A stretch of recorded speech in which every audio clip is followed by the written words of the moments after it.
Hello guys, in this video I'll show you how to delete TikTok videos.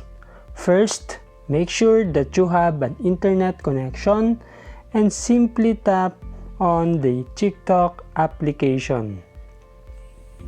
Then here in your screen, you will see a profile icon at the bottom part of your screen.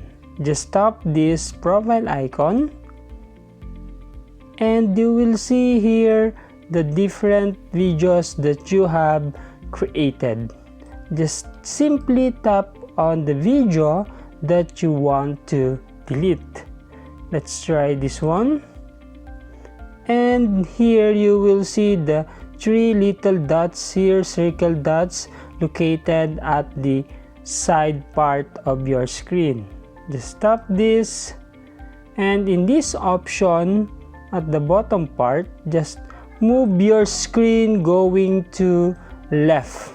Then choose the option delete to delete your video. Then tap this, and if you are sure to delete your video, just tap this delete option.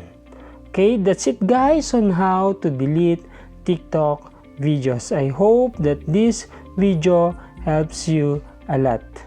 Thank you for watching and keep following for more video tips.